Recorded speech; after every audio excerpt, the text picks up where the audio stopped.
ဒီနေ့တွေ့ပြမယ့်ပုံစံလေးက grade 12 chapter 1က exercise 1.3 ရဲ့ number 1မှာရှိတဲ့ a နဲ့ b နှစ်ပုဒ်ကိုတွေ့ပြမယ်ပေါ့နော်။ကဲ number a မှာကျတော့ z1 square minus 2z1 plus 1ဆိုပြီးမေးထားတယ်။သူပေးထားတာက z1 ပေးထားတယ်။ z2 ပေးထားတယ်။အဲ့တော့0ပထမဆုံး number a အတွက်ဆိုရင်သူက z1 ပဲပါတာဖြစ်တဲ့အတွက် z1 လေးကိုပြန်ပြီးတော့ရေးချလိုက်မယ်။ -2 plus 3i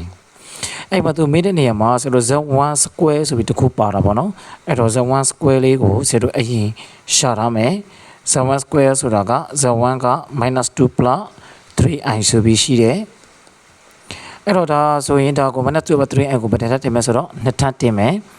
အဲ့တော့ဒီဟာကိုရှာမဲ့ပုံသဏ္ဍာန်လေးက a plus b တကွေးလုံးနှစ်ထပ်ရဲ့ပုံသဏ္ဍာန်ပေါ့နော် a square plus 2ab plus b square ပေါ့နော်ဒီပုံသဏ္ဍာန်လေးနဲ့ဆက်လို့တွက်မယ်အဲ့တော့ဒီရှစ်ကိန်းမှာရှိတဲ့-2ကိုနှစ်ထပ်တင်လိုက်မှာပေါ့နော်အဲ့တော့-2ကိုနှစ်ထပ်တင်တော့4ဆိုပြီးရမယ်ပြီးတော့-2နဲ့ 3i နဲ့မြှောက်တော့-6i ဒါကို2နဲ့ပြန်မြှောက်တော့ -12i ဆိုပြီးရမယ်ပြီးမှ plus နောက်ကိန်းနှစ်ထပ်ဆိုတော့ 3i ကိုနှစ်ထပ်တင်တော့ 09i square ဆိုပြီးရရှိမယ်ဒါဆိုဒီမှာ4ပြန်ရေးမယ်-12i ပြန်ရေးမယ်အဲ့ဒီမှာ i square ဒီ0ကဘာနဲ့တူလဲဆိုတော့ -1 နဲ့တူတယ်နော်ဒါဆိုရင် -1 နဲ့အရှိက9နဲ့မြှောက်လိုက်တော့ -9 ဖြစ်သွားမယ် i ပြတ်သွားမှာပေါ့နော် i square က -1 ညီတယ်ဆိုတော့ကဲဒါဆိုဒီမှာ real part က4နဲ့ -9 ရှိတယ်အဲ့ဒါကိုရှင်းလိုက်ရင် -5 ဆိုပြီးရမယ်နောက်မှာတော့ဘာ i လဲဆိုတော့ 12i ပေါ့နော်imaginary part က 12i ဆိုပြီးရရှိမယ်ကဲဒါဆို0က z1 square ရောက်ပါပြီအဲ့တော့ z1 square minus 2z1 plus 1ဆိုတဲ့သူမိထားတဲ့ဟာတွေကို0တွက်တော့မယ် z1 square minus 2z1 plus 1ပေါ့အဲ့တော့0ဒီမှာ z1 square ရဲ့နေရာမှာ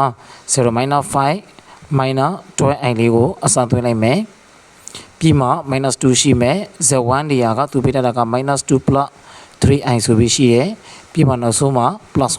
1ကဲဒါဆိုရင် -2 plus -5 -12i ကတော့ဒီတိုင်းပြန်ရေးလိုက်မှာပေါ့နော်12ပြန်ရေးမယ်ပြီးမှရှေ့မှာရှိတဲ့ -2 ကထက်မှရှိတဲ့ -2 plus 3i ကိုဆိုတော့မြှောက်သွင်းမယ်ဆိုတော့ plus 4 -6i ဆိုပြီးရရှိမယ်နောက်ကတော့ plus 1 ကရှိမယ်ပေါ့နော်ကဲဒါဆိုဒီမှာ real part တွေဆိုတော့ကြည့်ချင်အောင် -5 ရှိတယ် plus 4 ရှိတယ် plus 1 ရှိတယ်အဲ့တော့အရှိမနောက်မှာရှိတဲ့4နဲ့1က plus 5အရှိမ-5ဆိုတော့0ပဲကြာတော့မယ်ပေါ့နော်ကဲဒါဆိုရင်0 imaginary part မှာကြာတော့ -12i နဲ့ -6i ရှိတဲ့အတွက် -80i ဆိုပြီးဖြစ်သွားမယ်ဆိုတော့0က real part မှာရှိတဲ့0ကိုမရေးတော့ပဲ -80i ဆိုပြီးပဲအဖြေထုတ်လိုက်မယ်ပေါ့နော်ဒါကတော့ number A ပေါ့ကဲဒါဆိုရင်နောက်ကို number B နောက်ပြီးမှကြာတော့ဘာရှိလဲဆိုတော့ဒီမှာ z2 square လေးတစ်ခုရှိတယ်အဲ့တော့0ဒီမှာထုံးစံတိုင်း number A လိုမျိုးပေါ့နော် z2 square လေးကိုအရင်ရှာထားလိုက်မယ်z2 ကဘယ်လောက်ပေးထားလဲဆိုတော့5 plus 2i ဆိုပြီးပေးထားတယ်အဲ့တော့5 plus 2i ကိုစသွင်းလိုက်မယ်z2 ကဒီမှာနော်ဒါဆို5 plus 2i ကိုစသွင်းမယ်ဘယ်နှထပ်လဲနှစ်ထပ်ပေါ့ဒါကိုလည်းအစပုံသဏ္ဍာန်လို့ပဲဆက်လို့ရှင်းအောင်ဒါဆိုရင်9နှစ်ထပ်ဆိုရင်25အပေါင်းပြီးတော့5နဲ့ 2i နဲ့မြှောက်တော့ 10i 2နဲ့ပြန်မြှောက်လိုက်တော့ 20i plus 2i ကိုနှစ်ထပ်တင်တော့ 4i square ဆိုပြီးရမယ်နော်ဒါဆိုဒီမှာ0.25ပြန်ရေးမယ် plus 20i ပြန်ရေးမယ် i square သည် -1 ဖြစ်တဲ့အတွက်4နဲ့မြှောက်လိုက်တော့ -4 ဖြစ်သွားမယ်ဒါဆို25 -4ဆိုတော့0ဘယ်လောက်ရမလဲဆိုတော့21ရမယ် real part က imaginary part ကတော့ 20i ပေါ့နော်ဒါရရှိသွားမယ်ကဲမိကုန်းမှာတစ်ချက်ပြန်ကြည့်အောင်မိကုန်းက z2 square plus 2z2 minus 1ဒါဆို0ဒီမှာ3ကပြန်ရေးမယ်z2 square ကအောက်မှာရှာတဲ့အဖြစ်21 plus 20i ပြီးတော့ plus 2 z2 မှာကျတော့05 plus 2i